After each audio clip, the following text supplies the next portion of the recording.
तो दोस्तों कोफोज ने अपने क्वार्टर वन के नंबर को डिस्क्लोज कर दिया है। तो चलिए देखते हैं क्या है क्वार्टर वन के नंबर्स के अंदर। लेकिन उससे पहले बता दूं, कंपनी की ओर से डिविडेंड की भी अनाउंसमेंट की गई इस क्वार्टर में।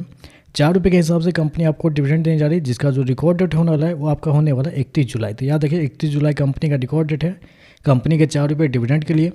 चलिए नंबर देख लेते हैं। डाटा मिलियंस में है, मैं आपको क्रोस में बता रहा हूँ। तो देखिए पिछले क्वार्टर में कंपनी ने 3,409 करोड़ का रेवेन्यू जनरेट किया था ऑपरेशन के थ्रू। पिछले साल 2,357 करोड़ के आसपास, जबकि अभी देखें तो बढ़ के 3,688 करोड़ आपको जाता हुआ देखने को मिला है। तो साल दर साल जाते हैं तो साल दर साल कंपनी के रेवेन्यू के अंदर लगभग बोल सकते हैं 52% के आसपास की तेजी आपको देखने को मिल रही है।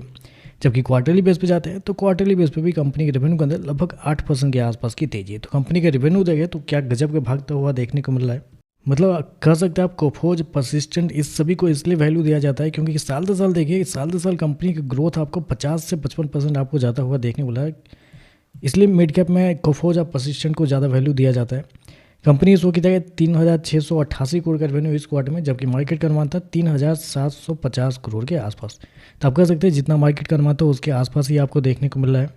चलिए कंपनी के खर्चे क्या निकलते हैं वो देखते हैं। तो देखिए पिछले क्वार्टर में कंपनी के खर्चे 3,048 करोड़, पिछले साल 2,152 करोड़, जबकि अभी देखें तो कंपनी खर्चे 3,317 करोड़ आपको देखने को मिल रहा है। तो खर्चे भी देखें तो खर्चे भी कंपनी के ठीक है, कंट्रोल में आपको देखने को मिल रहा है।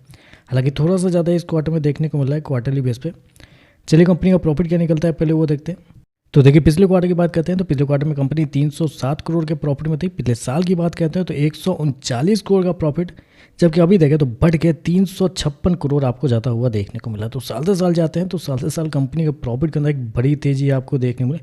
मतलब 2.5 गुना से भी ज़्यादा कंपनी का प्रॉफिट आपको देखने को मिला। 140 करोड़ से 356 करोड़ जाता हुआ देखने को मिला है।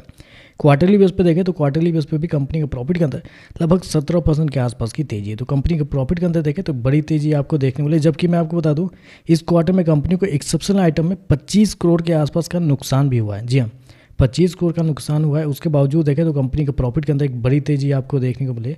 कंपनी को अगर नुकसान 25 करोड़ का नहीं होता तो वो कंपनी आप कह सकते हैं साल दर साल 3 गुना कंपनी का प्रॉफिट आपको देखने को मिल जाता है। कंपनी सो कितना किया है 356 करोड़ का प्रॉफिट इस क्वार्टर में, जबकि मार्केट का अनुमान भी था लगभग 355 करोड़ के आसपास। तो प्रॉफिट और रेवेन्यू दोनों देखें तो इनलाइन आपको देखने को मिल रहा है, लेकिन गजब की तेजी आपको देखने को मिले कंपनी के रेवेन्यू प्रॉफिट दोनों के अंदर।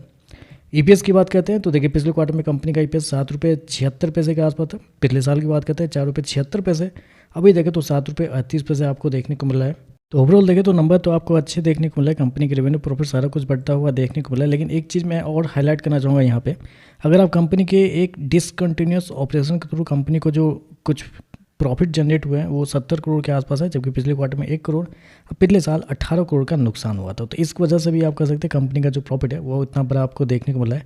लेकिन नेट प्रॉफिट जो है वो 356 करोड़ है। मार्केट की उम्मीद भी थी 355 करोड़ के आसपास, तो उससे मुझे नहीं लगता है कुछ ज़्यादा फर्क पड़ना चाहिए। ओवरऑल देखें तो नंबर अच्छे देखने को मिल रहे हैं। बाकी देखते हैं इस पर मार्केट का कैसा रिएक्शन आपको देखने को मिलता है।